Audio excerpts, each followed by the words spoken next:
It turns out that an eerie type of chaos can lurk just behind a facade of order.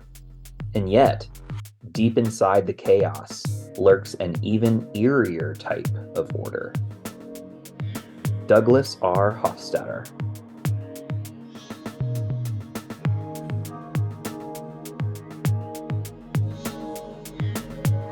The Dragon Pod, From Bending Not Breaking. Book 5, Ocean. Chapter 6, Bait and Switch.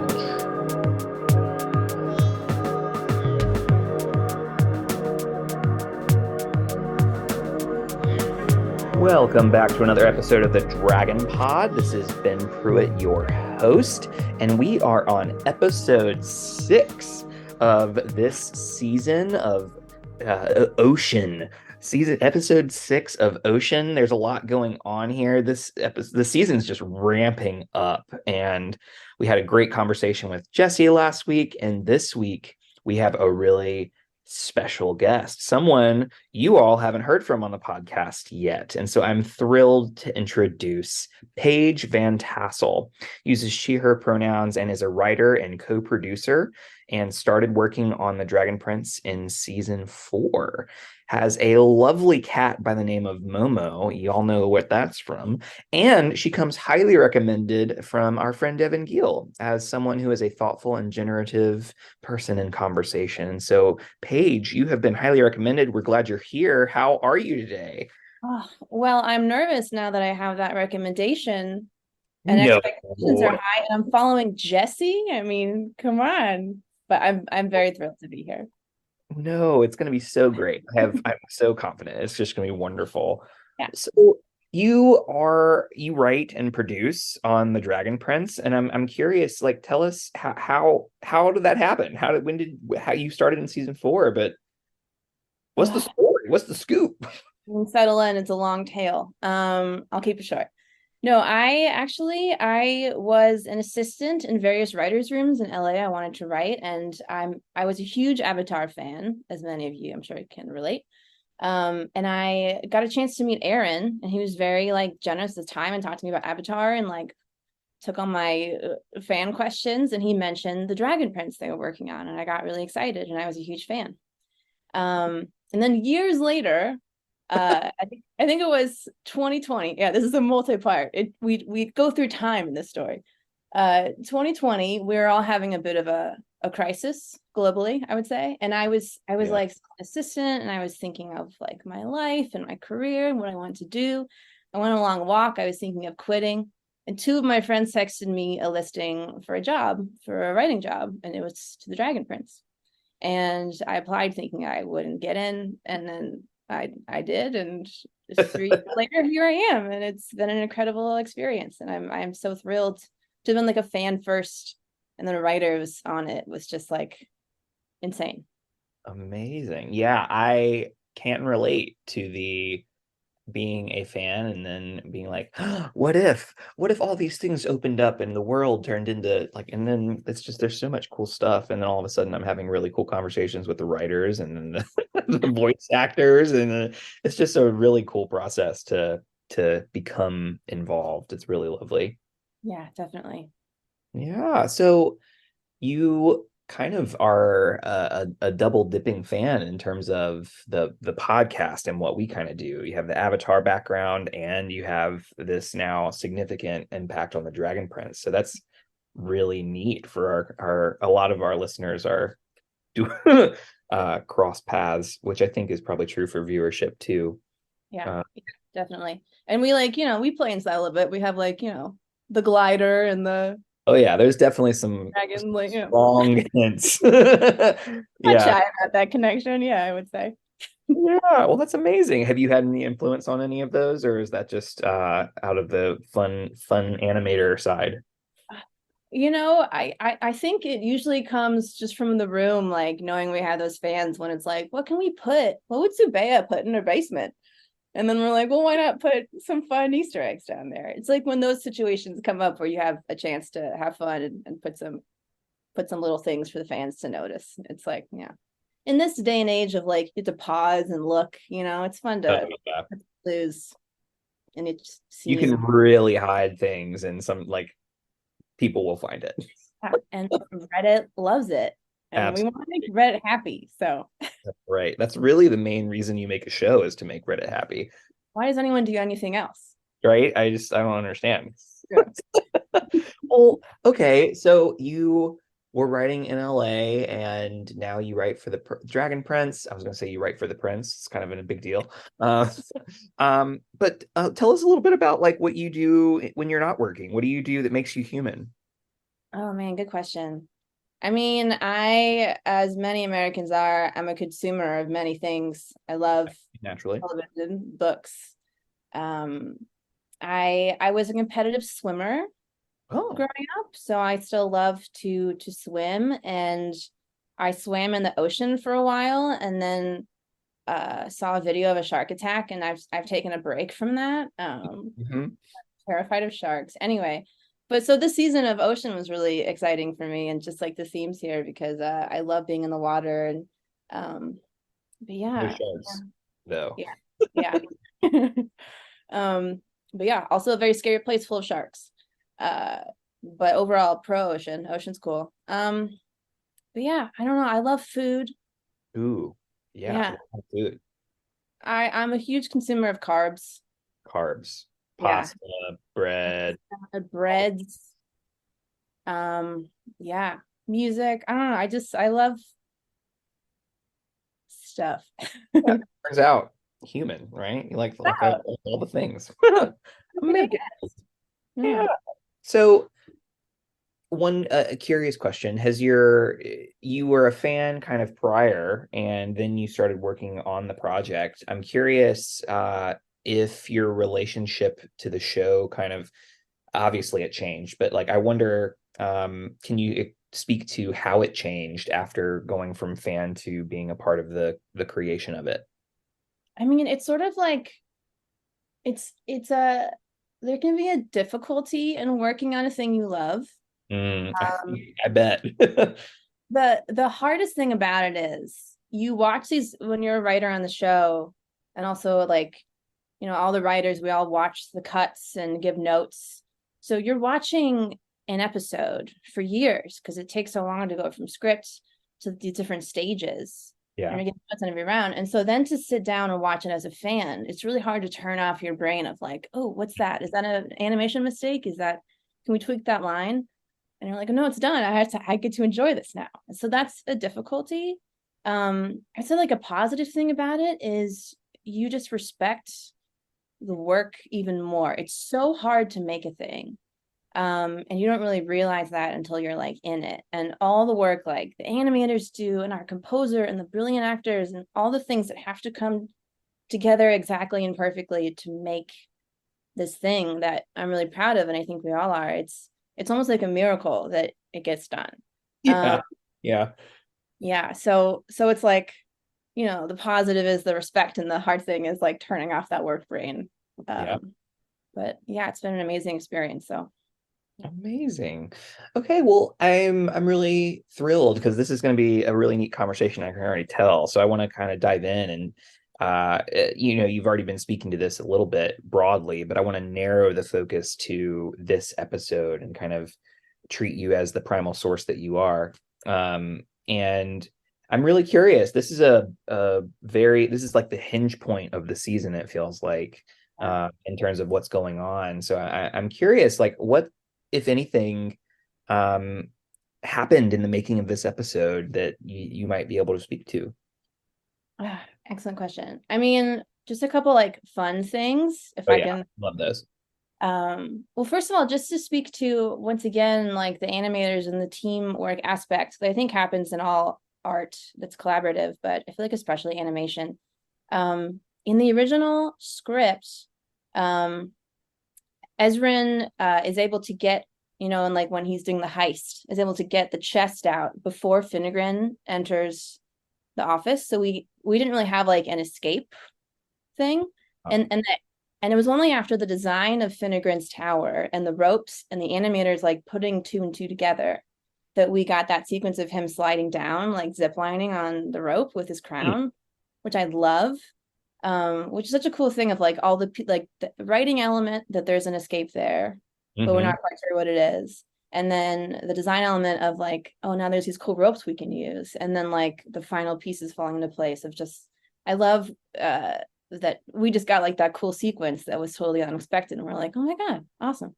That's So cool. that was a cool thing of like the collaborative element. And then another fun thing is this might be so obvious, but um, just like the love of TV in the writers' room, and the shows we're obsessed with because we are all obsessed. And this episode, obviously, Deadwood was a Okay. big influence. Finnegan is influenced by Ian McShane's character in that show, and Uh, then so our nod to that, our very subtle nod, is naming his sidekick Deadwood, which makes sense. He's a tree creature, and Deadwood sees him as like an object, not alive, not like a person. Dead wood. Yeah. Deadwood, it makes total sense, and it's very subtle. And that was our reference to a show we all love. Look at that. That is really neat. Yeah, it's so funny how like I I would never have thought that, right? Really? It's Oh, good. well, it's well, I mean, like I've heard of Deadwood. I've never watched it all the way through. But it's one of those things where I think even if I had watched it, I don't necessarily make those connections. Yeah. And it's also one of those things where the name makes so much sense Hmm. to the character that the nod almost seems out of place, if that makes sense. Like the name makes more sense than the nod does, but the nod makes sense because it created the name in the first place, which is really interesting.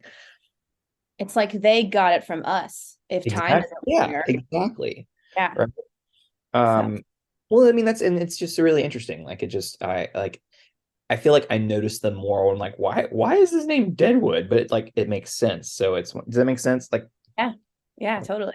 Yeah, I think it was a placeholder name for a while because we can just name him Deadwood. But the more we like the more we used it, the more it like made sense. And we're like, well, now we have to keep it. It's perfect. yeah. Well, his Yeah. name is Elmer, so I'm so sorry. It's his nickname. His real name is Elmer.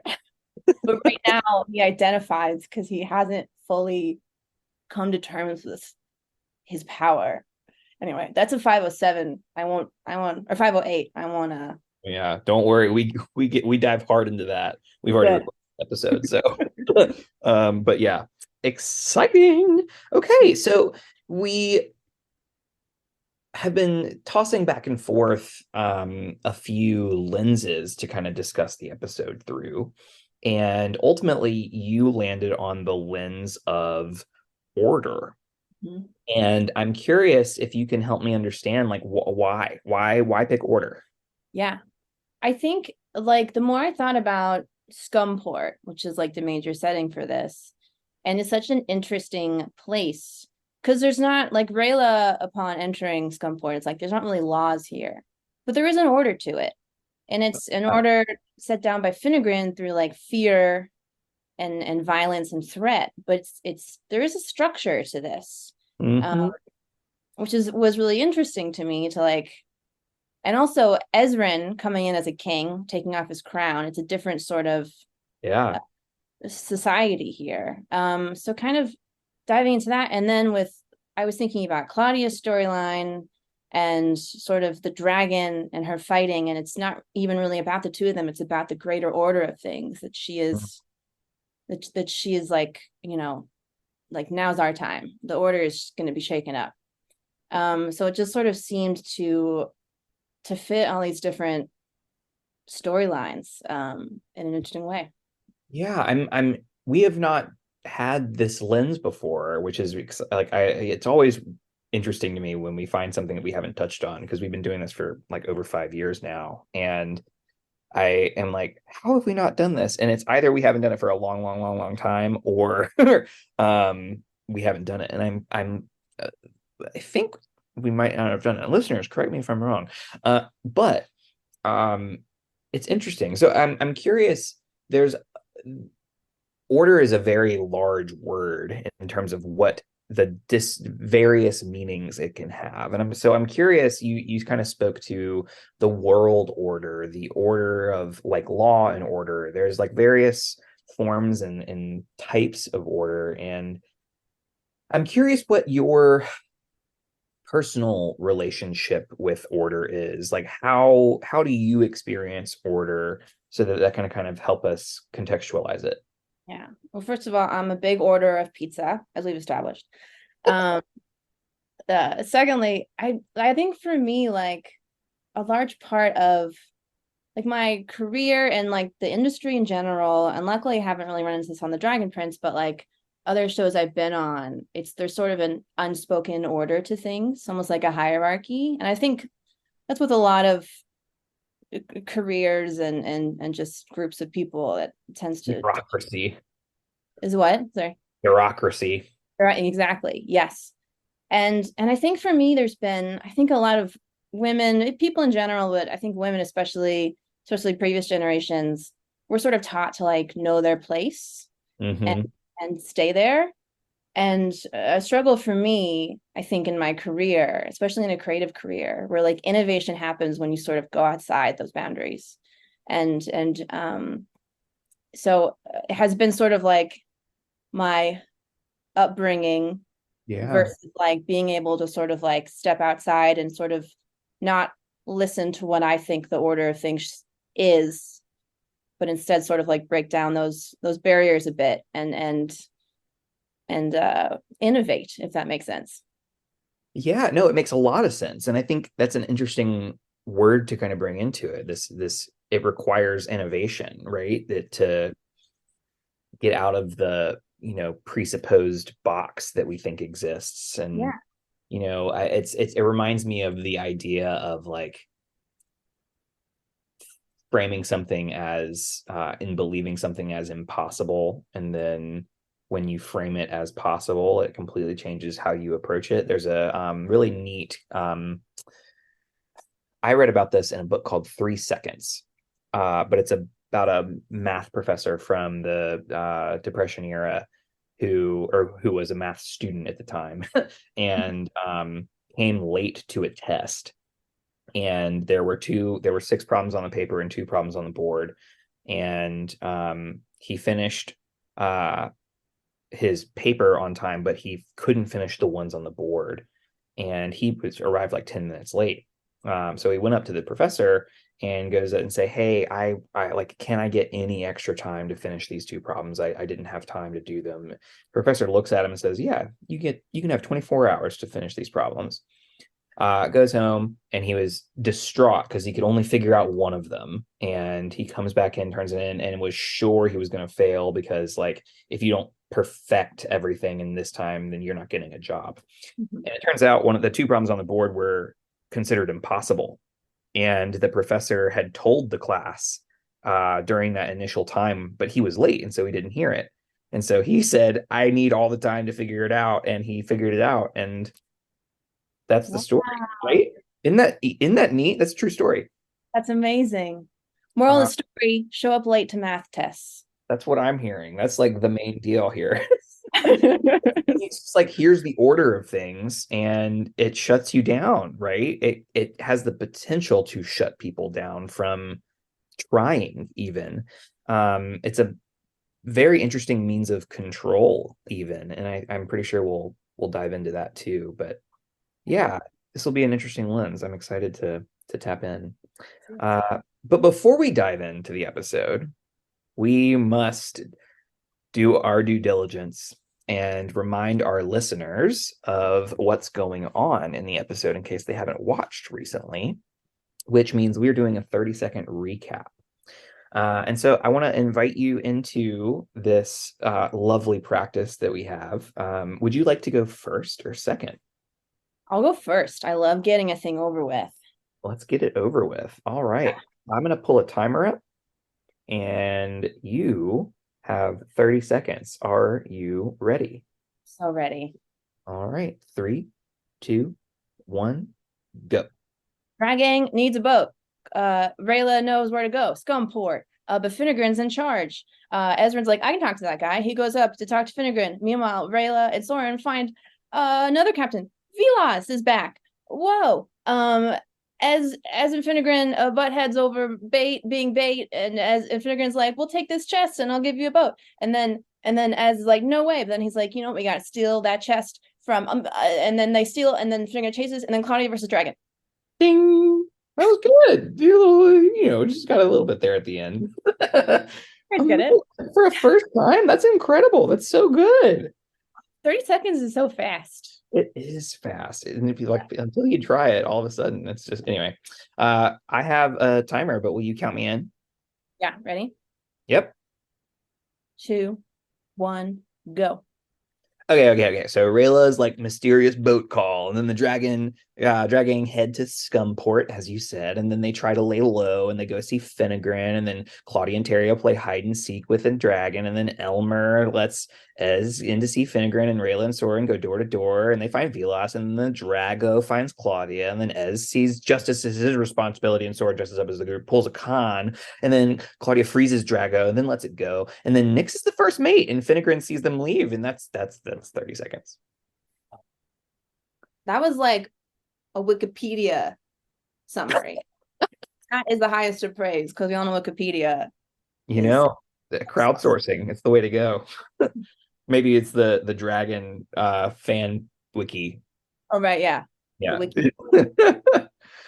Yeah, well, no big deal or anything, but amazing. Okay, so now we get to just dive on in, and this is the bulk of everything that we're going to be doing. So I'm excited that we're here. I want to go straight to you. You have the privilege of bringing our first point and into the conversation. What is a moment of order that you were intrigued by as you watched this episode? Amazing. Well, like I said, I think it was interesting just being introduced to Scumport in general, and Rayla saying there aren't really laws here. And then I think the first thing we see where we do get a sense of it's not a law, but there is an order to the way things are done, is when she tells Ezran to take off his crown. Mm-hmm. Which I think is a very meaningful moment, because we haven't seen the 2 years between 3 and 4 where Ezran has been ruling as king, as Talis. And we can, from his character, he rules with generosity and kindness and with reasonable people, having discussions. And now he's in a totally different place and has to sort of take that off. And now he's in Scumport, and everything he knows, I think, about the way things are done, he's got to kind of figure out in this new place. Yeah, I'm intrigued by this moment because when Rayla says you need to take it off, he kind of balks a little bit. He's like, what? And if I put myself in Ezran's shoes and think about what it would mean, it's like that crown gets him. There's a lot of unspoken communication that goes out when he wears that crown. There's a lot of assumptions that are made. There's a lot of order that crown communicates. And it offers people who see it the unspoken understanding that this person is somebody that's really, you need to respect, that this person is important, that it communicates a lot. And to take it off and for him to kind of balk at it, I was curious about what the actual reason was for why he was like, and I'm curious if you have thoughts there. Do you why was he resistant of that, do you think? I think it's what you said. It's he's used to this, not opening doors, but in a sense sort of in this new place, he's used to walking in, having people know who he is, and there's a level of respect there. There's also the sentimental value of it being his father's sword. There's so much emotion wrapped up in that as well. And I think, again, he's been king for years, and to take that off and kind of go undercover is sort of I think he's such a moral guy, Ezran. So does that feel like a lie to him? He goes to Finnegan's office and then immediately goes, "I'm king of Katalis," even though it was don't tell people you're king. That's the first thing he says.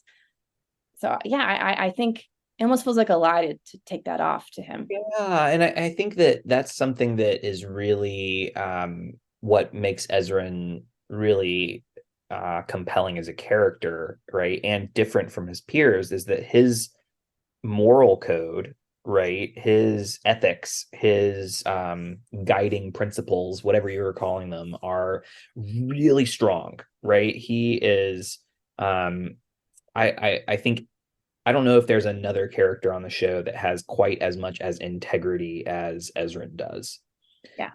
in terms of practicing what they preach, and the alignment there. And I wonder if the balking was this sense of exactly this I'm not being authentic when I take this off, right? Because it could be that like a story might be that like, oh, I'm not going to be able to walk through town and be regarded as king and people are going to treat me poorly. I don't think that's what's going through his head. It's more of like, this is my personal like order. This is the way I order things and this is how I prioritize. Yeah, really fascinating moment for sure. I think too, Ezran, another great thing about him that does sometimes get him into trouble is he sees the best in everybody. Like he really believes that Yeah. given a chance, most people and elves and dragons will do the right thing. So when Rayla says like you better take that off, people won't like it. I think it's like, I mean, I'm Kim Tallis and I've done a good job, and don't they all know that? Yeah. But also it's like maybe he sees she's a realist, she's been here before, she knows these people, and he's like, he might think like I think maybe you're, benefit of the doubt, maybe they're better and they'd be better Yeah. to you think. It's interesting because this is I've said it before in different moments, but this is a moment where like the term naivety comes up for me with Ezrin, right? This is a um very clear example of like you're out of your depth, buddy. And you're putting yourself in danger when you don't have the might and you don't have you're literally not in your castle. You are on, uh not enemy territory, but you're certainly not unlike Friendly. yeah, Yeah. this is not friendly territory either. So I don't know. It's this really interesting situation where Ezrin is unable to recognize that the order of the place, the invisible laws and rules, right, that guides Scumport and the people of Scumport. He's like, nope, this is how everybody operates. Mhm. Um, and it's interesting that, that's really admirable on one hand, but also like, buddy, I just need you to pay attention for a moment. This is You like the constant struggle of Ezra, and it's why we love him. But it know? does sometimes, because he's obviously put in situations where he needs to like not be so trusting. Yeah. Finnegan is one of them. I mean, he's like, I can talk to this guy, and Rayla's like, okay, we're gonna go find a captain because no, you can't. Um, Yeah. Ezra truly believes that he can talk to anybody, and most people he probably can, but there are those people he needs to, as king, be careful around. Yeah, well, it's also interesting because, I think that this is a really frustrating topic for a lot of people. These invisible rules, period, are really frustrating for whomever doesn't benefit from the invisible rule.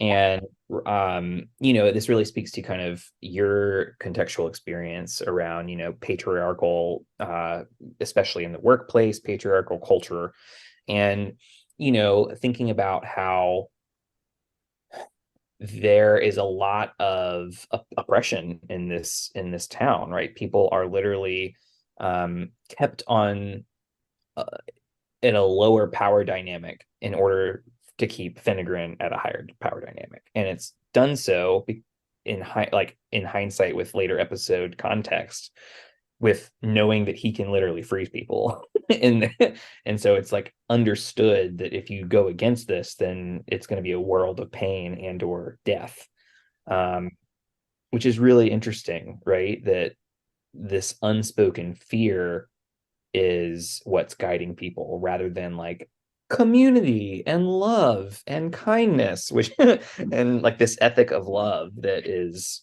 can't exist while this exists here. Yeah. Yeah, definitely. Yeah. It's fully fear and power and threat. And yeah, the society that Ezra knows, under his father to some extent, that at least as far as he could see, and now his with him as king is very generous, I think, communal society, and that's what he is used to. Yeah, and I think what's interesting here too is this kind of brings up the larger question of um, just because it is ordered does not mean that it is moral, right? And I think what we see that here in Scumport is like there is clearly order here, Yeah. but it is not like a centered on like a strong moral, ethic. Yeah. Um, and so it's interesting to me to beg, which it kind of begs the question, right? Like, so I was looking up quotes for the initial quote of this that tops off the episode, and there are so many quotes, mostly by men, who are talking about how like the order of things is super important. Hey, like we need to fall in line, be like, and just like, and I was like, that was like, there's so much around like it seems as though history and people in positions of power and privilege are always about law and order because they benefit from the order, right? Yeah. Um, and that's, of course, Finnegan, a man, is in this town, and he is like the one enforcing everything. And I don't know that I can nail down a point to this, but it's just I'm noticing a connection to this larger framework that seems really large. Yeah. That the order is appreciated by those that it helps, kind of a Yeah, thing. But yeah, yeah, yeah, definitely. And Scunthorpe is such an interesting place because it is so outside of like the laws of Zadia and human kingdoms. But also like there's no morality, but there's also I feel like there's not as much burden of history or like even like the prejudice in Zadia and human kingdoms. It's obviously better since the border got torn down and there's like people spreading and there's dragons visiting Katalis. But I think Scunthorpe's interesting because it's such an immoral place, but it is like as long as you follow the order, it is somewhat equitable. It's very diverse. There's humans. yeah. As long It's as it you it give is it's like it's queer in that way, right? In the idea that you can be in relationship with these, various differing types of people, and that's okay here, whereas that's frowned upon elsewhere. So there is a sort of thriving here that doesn't exist because of the order elsewhere. And yeah, so people are having and being forced to choose, right? So I would rather live in this, you know, amoral place where I can interact with the people that I enjoy interacting with versus I can't interact with the people I want to interact with because of the moral code here. Which is a fascinating thing to think about, right? Because I think Vilas has the quote where it's like, oh, well, they opened the borders and I want to expand my horizons and get to know more things. And I was like, huh, that means you couldn't do that where you were because of the order there, right? yes, yes, Um, yeah, yeah, fascinating, right? There's a certain element of thriving that's happening here. yeah. It's such a fascinating place. I mean, there's so much criminality, but there are unspoken honor codes, I think, as well. Well, even Finnegan, right? I was thinking about this, and I don't know that I would have noticed this without this lens, but like Finnegan has a code, right? There is a code that he's abiding by. Like Sure. Ezrin walks in with bait, and he could easily just take bait from Ezrin right there, and he doesn't, right? He tries to make a deal. He lets Ezrin walk away with something that he's really interested in, and it isn't until he is wronged that he exacts his toll. And so it's really interesting. Like there's definitely an inner boundary. There's an order of things in his mind, right? Like this is the way that it should work to him. Yeah. And it's interesting where that line is and what's okay and what's not okay, not okay, uh, not okay to him, right? And it's fascinating to think about. Yeah, I think what not to I mean the goofiness of Soren's smart long pocket big businessman is just Jesse just nails it. But I think there is something that Soren is keying into there that I think like Finnegren probably, fought and killed and stole to get where he is, but now that he's there, he's legitimate. Like he's the ruler of this and he's legitimate. And everyone should respect him, and he's going to show respect to everyone as long as they follow the order of things that he lays down. It's interesting. Again, even then, it's one of those things where he says, like Soren's like, "Oh, don't worry, I know the rules. I will never be able to come back." And he's like, "Oh, no, no, no, quite the opposite. Waste my time and you'll never leave." And then his time gets wasted. He realizes something's up and he leaves, but he doesn't punish Soren here, Yeah. right? And maybe he just doesn't have time, and maybe he would have come around afterwards after the incident, but like Yeah. some sort of like goodness going on as long as he's getting his way, right? Exactly. Yeah. Um, it's Yeah. it's hard to pin down though, right? Like, and it's it makes me we talked about, you mentioned this earlier, right? Ezrin has this idea of assuming the best of people. And this is a super controversial take, so I totally get it if you laugh at me, but I also am of the opinion that people are doing the very best that they can with the information and the tools that they have. I genuinely believe that people are doing their very best. It just so happens that Finnegren's best is hurting other people. Right. Yeah. And so if that is their very best, we have a responsibility to do something about it. And this is their best. That means they probably shouldn't be in positions of power because they hurt people in that position. But you know, anyway, I digress. But he No, has he's doing good in some way, shape, or form, and I genuinely believe that he thinks he's doing good. I think so too. And I think like most people who have kind of maybe oppressed others and gotten to the top and there's Mhm. that violence and stuff, they think, well, I'm now going to make things better for everybody. And Uh-huh.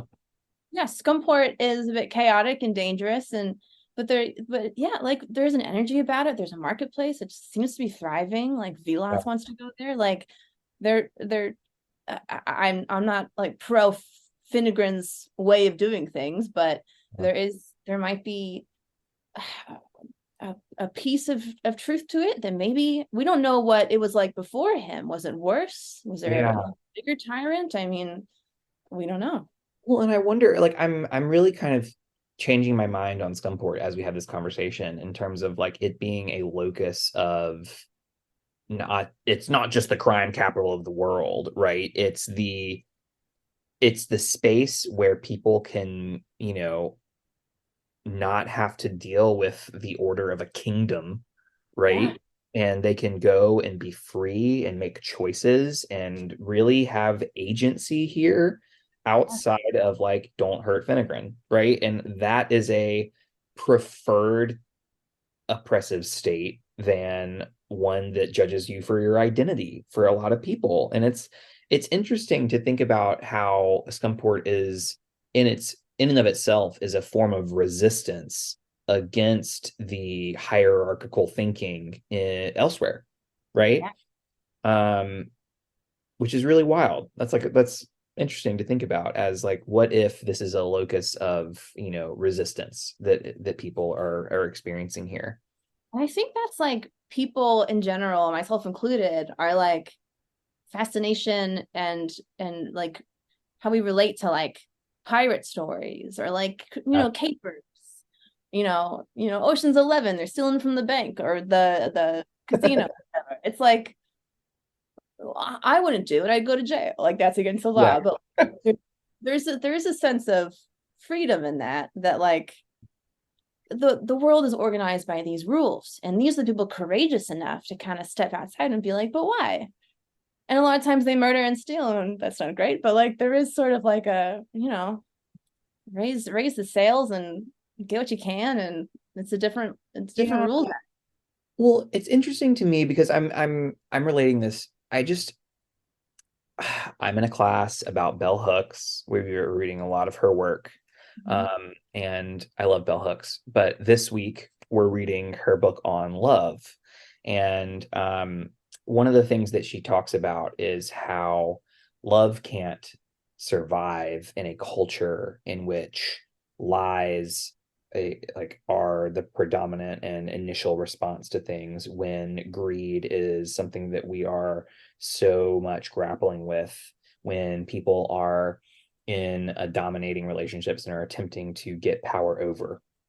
And I'm drastically simplifying her words, but the reason I lift this up is I'm gonna talk about Survivor for a second. Bear with me. Do you watch Survivor? No. Okay, so my dad just filmed an audition tape for it. Anyway, that would be awesome. I would love to have even somebody that I loosely know. I would love to be able to cheer them on. Anyway, the premise for people who haven't seen it, who are listening, is that like a group of people go to an island and they get voted off one at a time based off of how whether they're trustworthy or not and how they get to the end, and then one person wins. And it is a zero-sum game. You have to win over others. Like, you win so that other people lose, right? There are no multiple winners. It is one person who wins. And it is interesting because people form bonds, and it's always threaded with, but what if they backstab me? And it just creates this situation where people can't experience like real relationship, because ultimately this is a place where greed is literally the game. Like, I'm playing to get money over you. And people form bonds, but those bonds are often really judged. And when someone does form a bond, you're voted off. This past season, in season 44, there's two people who started like hooking up a little bit, and they were seen as too strong together, so they got voted off because of how close they were to one another. And it's interesting because they're still dating offline, off of the episode, off of the game. Who's the real winner? And that's my point. This is exactly my point. Who's the real winner here, right? Yeah. It's like, if you're playing the capitalism game, if you're playing the I got to climb to the top of my organization game, if you're playing the I got to be the best at whatever I do game, you're climbing a ladder that is necessarily going to make it so that you prioritize that over relationship, over positive, kind, loving thinking towards other people. And that is exactly what she's saying, is it doesn't exist. You can't do that. So get off the ladder, right? Stop playing the game, get off Survivor, and actually have a loving, kind relationship with someone. And that's a really wild thing, to just think that you can quit. Yeah. Because we're so locked into this invisible rules that we think is, quote, this is impossible, I have to keep doing this. Goes back to this math problem. We're going full circle. And it's like, anyway, I've been talking way too long, but it's fascinating. But that's like, doesn't that make sense? That seems like it makes sense in my head. Like, am I just like, is this too convoluted? Absolutely. And I feel like in a place like Skumport, with a person like Finnegan, the only relationships are those that are useful to him, and therefore they're temporary. Exactly. The utility is no longer worth the relationship, and the distrust and the possibility they could backstab you. Yeah, so that's completely true and so relevant. Finnegan, all he has to do is get off the ladder, right? Yeah. All he has to do is be like, look at all, like, I have a lot of power already. I don't need more. I don't need to catch this Leviathan. I'm good. Like, if he just said that, the problem would be done. There would be no problem. Tell this to all the 1%ers. Exactly. You don't need anything else. Billionaires, people, billionaires. Oh, They're you're the good. worst. This is why Finnegan can only have friendships with hermit crabs. It's the only form of love he can give is to creatures that like can't give it back because he knows he can trust them. Yes. They Loyal like, pets. but even then, they are only his friends because they are useful to him, right? It's anyway, the moral of this is what I'm learning as I verbally process with you is that like we need to how do we recognize that we're climbing a ladder, the Yep. order, how do we the metaphorical ladder of order that is dictating our responsibilities and really be critical about whether we want to stay on it or not. Yeah. And because a lot of that is self-imposed. Like what I was talking about before about like me wanting to like, like as an assistant, my first years, I was afraid to like speak up in the room because either Yes. was told that I wasn't supposed to, but like a lot of times I could have. I just like whether that was said or wasn't, like there a lot of times we are assuming there's more That order it's and there's impossible. more ladder. Yeah. We have to like tear down all those invisible Rip them ladders, down. tear it all down, Yeah, jump but on. the problem is we can't tear them down until we know they exist, Yeah. right? And that's what's so wild to me is until you realize that like this is just outside of our awareness, we don't even know that we need to start looking and becoming aware. Um, Gosh, there's another story this is reminding me of. Sonia Renee Taylor wrote in a book called "The Body Is Not an Apology," and I think that's the title. It's something very close to that. And she tells a story about how you know the NBA had a player who got fined, and they were like, oh well, I got fined, and so I guess I'm gonna have to pay it. And then what happened was they just it happened again, and they just didn't pay it, and Yeah. then it happened to and like eventually the like whole team got fined for it, and then eventually more people got fined for it, and they just stopped. They just well, we're not going to hold anybody accountable because nobody's paying it. And so it's one of those things where like I'm probably butchering that story too, but they were like, I'm not going to climb this ladder. This is not a ladder I care about being on, and so we're going to let that go. Order only exists if we all agree to follow it. Yes, that's it right there. Like it just Let's like all just stop. It's so hard though. yeah, it is. That's and like again, eh, it does. And I think this is part of the problem with like if we zoom out and look at like white supremacy and patriarchy and imperialism, you name it, right? But what it requires is that the first people in a when we're looking for a collective movement, the first people who do it need to like have the privilege to be able to do it and survive the consequences in case other people don't follow suit, right? And so in the case of the MPA, like they're millionaires. They can like a fine, oh no. But like for these people who are breaking these codes, oftentimes that when there's a power dynamic, that means they're going to get thrown in jail. It means they're going to have to pay a fine that they can't afford, and like it would bankrupt them. They have to do things that are really problematic if there is not a tipping point that follows. And so I think what I'm kind of feeling called to is again for the people who do have positions of power and privilege, recognizing that you more than anyone have a responsibility to hop off the ladders, so to speak, of all of the isms. True, because a lot of people that are climbing that ladder feel like they have to because down below is like, Yep, a bit of stakes and they feel like they can finally breathe fresh air up exactly. above. Yeah. If below you is a trampoline, jump off, guy. Yeah, just jump off, guy. Yeah, Hop on that trampoline. absolutely. Oh, okay. Well, this has been a lot. I think we fixed everything, right? We solved all the problems, right? Everything. We didn't. really talk about Claudia and that little side of the arc. I'm curious, was there anything on this side that um struck you as something interesting to talk about in terms of order?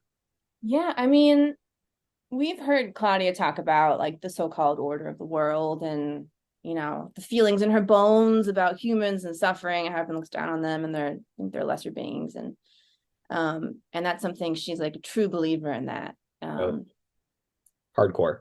Thanks to good old dad and his teachings.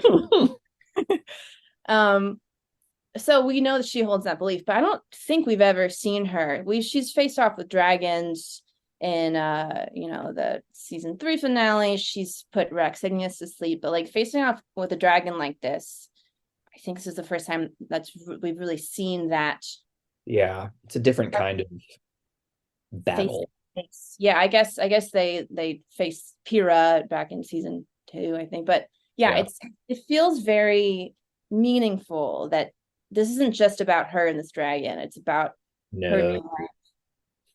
This is it's kind of a turning point for her as well, of like, this is the day everything changes. Like, you tell your buddies that you're afraid of a human because you're going to be afraid of a lot more, and the tide is turning.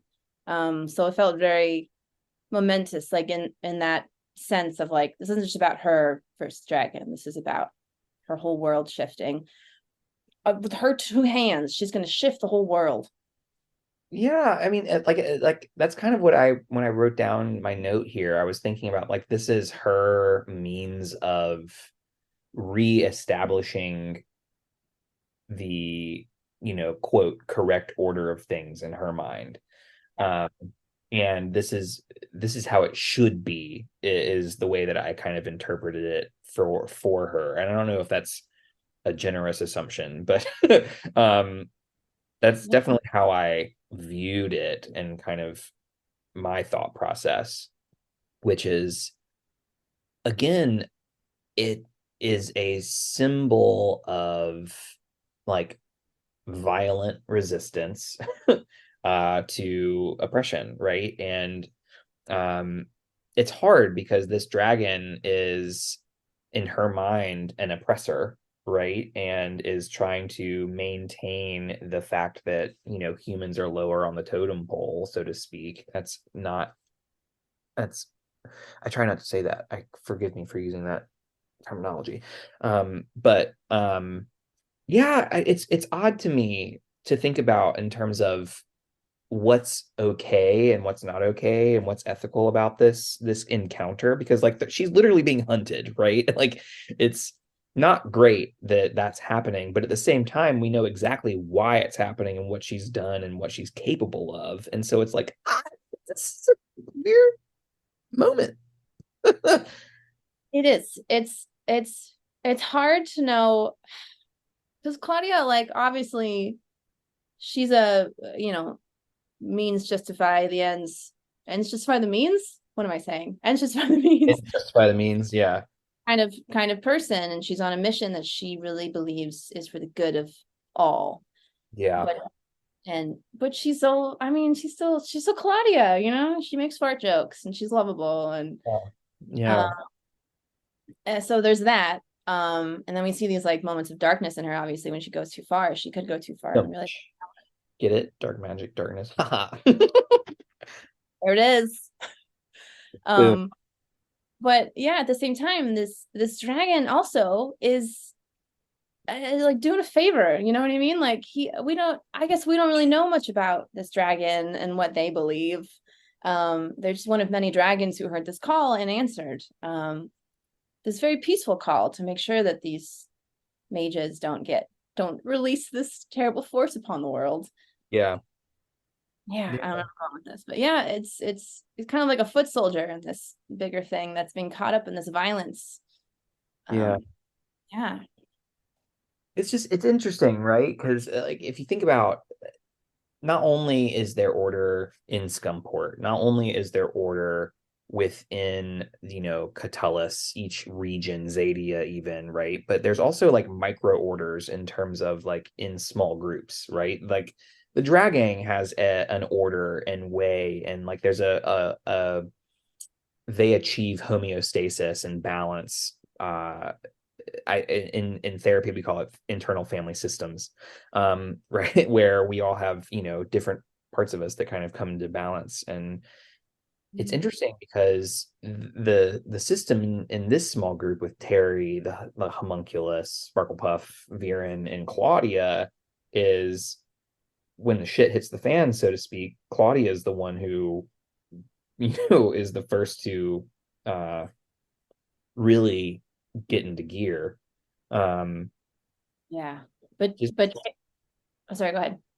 Which is interesting. But Terry's the one to keep her grounded is the wrong word, but like she gets into gear, but she can go, yeah, she can go too far. Like we saw it at the end of season 4 with Rayla and the coins, like you're just being cruel.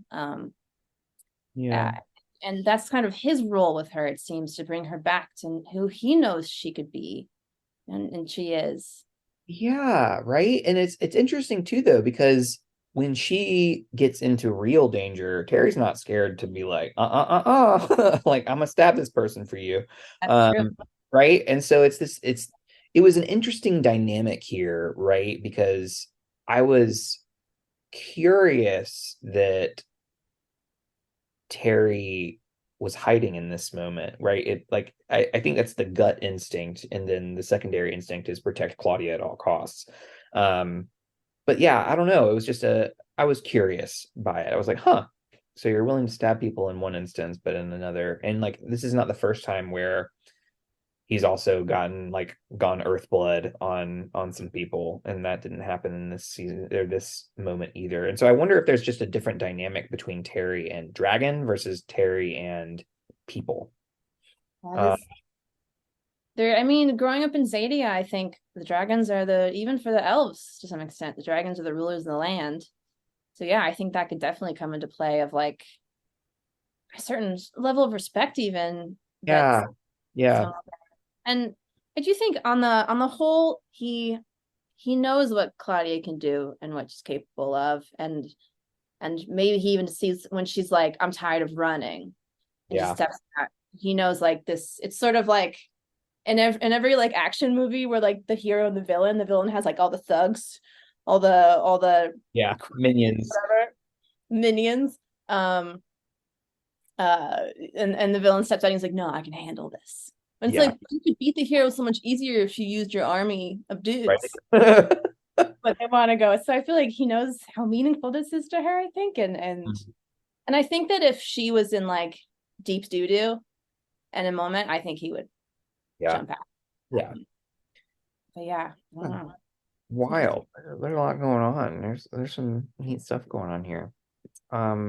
What else what have we missed? What haven't we talked about that we should? Oh man. I mean, I'm trying to think. No. Yeah. You've covered a lot. You nailed it.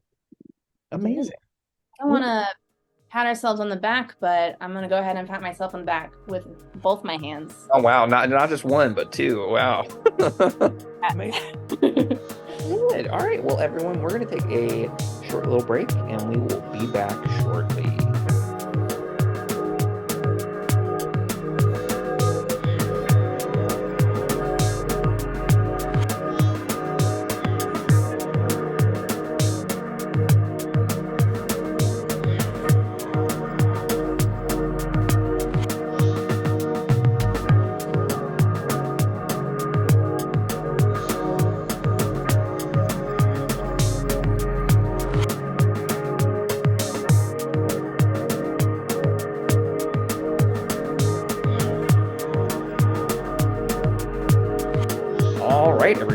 Welcome back. Thanks for sticking with us.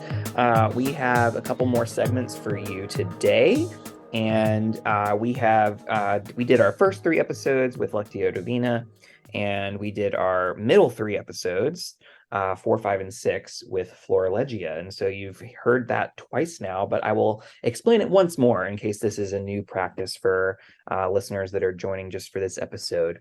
So Florilegia is a practice in Latin that means a gathering of flowers, which is like really pretty. That's super cute. And so what it does is it stems from a history of reading sacred texts, whether it's the Bible or the Quran or the Talmud, etc., and picking metaphorical flowers from the text to form a bouquet, so to speak. And so flowers are really beautiful in their context in a way where if you see a flower on the side of the road, you're like, wow, that's really gorgeous. But when you put them together and you bunch flowers together, you get this really cool bouquet, right? And the experience shifts and changes. And so sometimes you see these flowers in new light when you put them together, and it provides a little bit more deeper meaning. And in this case, the flowers are quotes from the show.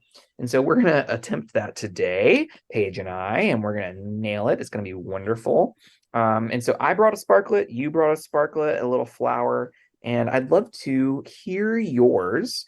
And before we, just for the listener, we're going to read them and not say who said it. We're not going to say why we picked it. We're just going to read the quote, and then what we'll do is we will put them together and see what value we notice when they interact with one another. Paige, are you ready? I'm ready. Okay, so mine is, yeah, tell me. King or peasant don't matter to me so long as you're offering something of value. Okay, all right. And mine is something roomier, but not lacking in style. So what I'd love to do is we're going to put these two quotes together and see what meaning we might get from putting them together. And we'll kind of see what it just makes us think of. And it can literally be from the show. What does it make you think of in your own life? Just at all, what does it make you think of? And I will read them both so we can have them, and I'll read them in this order. Something roomier, but not lacking in style. King or peasant, don't matter to me so long as you offer something of value.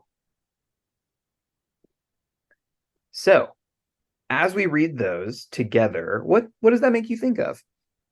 I'm thinking of like value in general, like something of value, and then the relation to roomier but not lacking in style. Those quotes almost kind of contradict themselves a little bit in a cool way. Yeah. Because roomier, there's usefulness in that. There's space, but then there should be style as well, which can be valued. And the second one, what is the value? I don't know. Yeah, there's an interesting take on value and what is valued, I would say. Yeah, also like the quotes kind of do feel in the same vein, right? It's something roomier implies, but not lacking in style, is like we're choosing something. Like it sounds like I want something it's kind of counterintuitive, right? It's this idea of we like to think that, that's, what it's making me think of is like rooms. You know how oh, this is actually making me think of The Name of the Wind. Wow. Have you read The Name of the Wind? It's a really lovely fantasy book in which the main character is really poor, and really struggles making money like the entire book, and has to find room and catches a break and lives in a really luxurious, nice room, but it doesn't feel like home. And he, loses and takes a hit and then has to get to a smaller room. He's like, this feels like home because the space is more what I'm used to. And so it's reminding me of that, right? This is, I want it to be roomy enough to where I have what I need, but not so roomy that it's opulent or it's over, it's so that it's not excessive. I love And that. well, it's interesting too, because the second part I think plays into that, right? It's this, and I don't care who you are, right? Whether you're a king or whether you're a peasant, you want something that fits you, right? And for some people that changes, right? It just, yeah, that's an interesting little connection that made me think of. Huh. Yeah. And the not lacking in style, king or peasant don't matter to me. There's almost like a sense of not caring who you were before this moment Mm-hmm. and allowing for like self-expression of your true self. Yeah. I guess, like you don't have to reflect what's been put on you, reflect your own sense of style, Yeah. which is nice. Yeah. Okay. So we have a little bit of a different perspective on both of these quotes after putting them side by side. I'm curious if we could now dive into who said it, why you picked it, and then revisit the pair to see if we have any more insight to gain after we understand the context from which it came. So you picked this quote. Can you tell us a little about who said it and why you picked it? This is Finnegan, of course, Naturally. MVP. Um, but yeah, he pretty much, as we've discussed, Ezran is like, I should take off my crown. And then he's like, hello, I'm King of Fatalis. And Finnegan's like, I don't care. I'm all about what you can do for me. Yeah. Um, and you can offer me something of value. So yeah, that's kind of, they're in the negotiating phase where Ezran needs a ship. Yeah. So why did this quote stand out to you? Why was this the flower you picked? I think what we've talked about a lot, these different sides of Scumport that I both like, I think are not to like value judge them, but I will. They're both like good and bad of like there's something refreshing about like I don't care if you're king or peasant. It doesn't Yeah. matter. That's very progressive and interesting. Yes. And then Yeah. it goes to so long as you can offer me something of value, which is very capitalistic and it's like the good and the bad all crammed into one sentence that I think really captures the complexities of this place. And Finnegan is the head of this place, so it kind of reflects him, the complexities of him, the good and the bad, that I really liked. Oh, that's a really neat juxtaposition in all in one little sentence. That's fascinating. Yeah. Okay. So for me, I also picked a Finnegan quote. And you lifted this up in our conversation earlier, but like I was really struck by his positive affect towards the hermit crab. And it's really the only moment that's like genuinely kind, it feels like, from him. And so it stuck out to me as something that was interesting. So he says something roomier but not lacking in style, of course referring to a new shell for the hermit crab who has outgrown their current one. Yeah, so it's interesting to kind of think about how one, these are both from the same person, but there's like in we kind of have like three colors, right? You've kind of given us a quote that has, a bichromatic little flower that has two opposite ends of the color spectrum. And then, you have another one that's like, oh, but here's some kindness stuffed in, um, which is interesting to kind of think about. So we have now gotten the context. I want to read these together one more time just to see if anything new comes up. And so I'm going to read them in the reverse order just in case something changes. So here they are once more. King or peasant, don't matter to me so long as you offer something of value. Something roomier, but not lacking in style. I think what I'm thinking about, like I'm thinking about not lacking in style. And I guess like that, and what we were talking before of like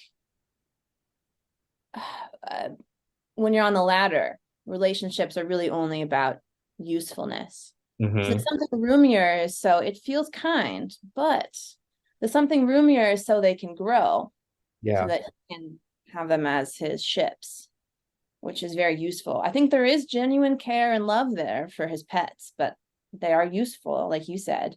Yeah. And then the not lacking in style, the hermit crabs aren't getting anything from that. That's all Finnegan, like Yeah, that's so true. yeah, there's one with like little flames painted on it. Yeah. It's like, yeah, that's Finnegan, man. Um, but yeah, he's trying to create like an aura around him that everything must. It kind of falls into that order, including the shells of his little crabs. So like it's both good, but there's also a level of selfishness to it, I think. Yeah. That Yeah. opulence is not for the crab, it's for him. Yeah. Unless Zadian crabs are different and really appreciate. Right. Yeah. That's it. And which is that's entirely possible. Honestly, um yeah. The new order offers me it sounds as though that's kind of one sentence.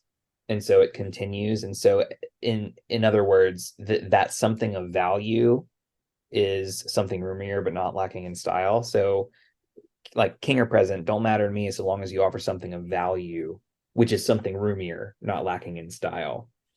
Um, and so in a way, like what if Finnegan were saying this to Ezran, right? In the sense of, you know, it's interesting because he's like going to be talking about bait and he's looking for a bigger baitling, right? That's going to be able to capture a bigger sea leviathan, uh, something leviathan.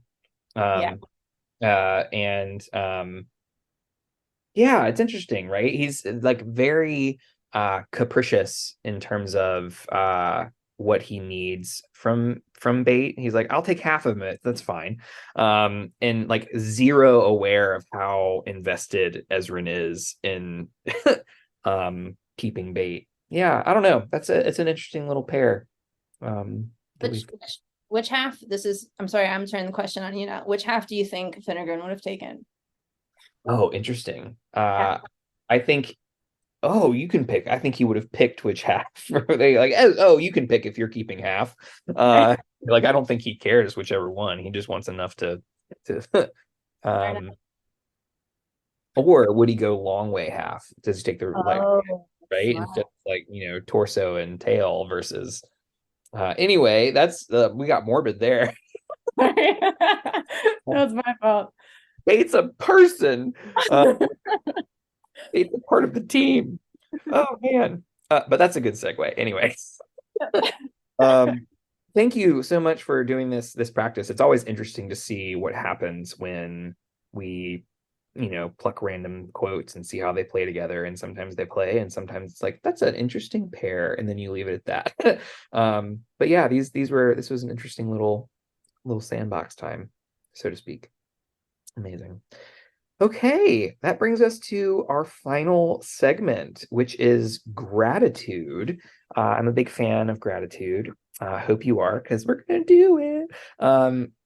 So, in this episode, who is a character that you are thankful for and why? And this will surprise no one that knows me. I'm very grateful for my guy Soren. Um, Right, all right. I love that goofball. He's come so far. He's such a big heart. He's been hurt in the past. So I'm always grateful for him. But in this one especially, I love when his goofballery is like plays into the plan. You know what I mean? It's like his secret superpower.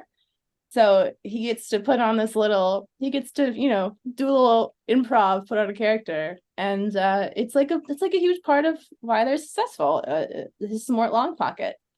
Um, Should have gotten some essential oils as compensation for his spectacular performance.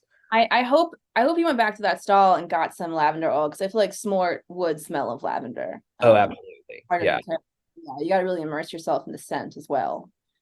But yeah, I love that. Love that guy. So I love it too. That's so lovely. I think that's great. Um, yeah. Okay. I am going to pick Vilas. Um, he is in this town for his own reasons.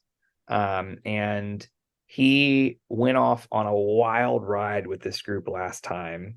And he's like, yep, let's do it again.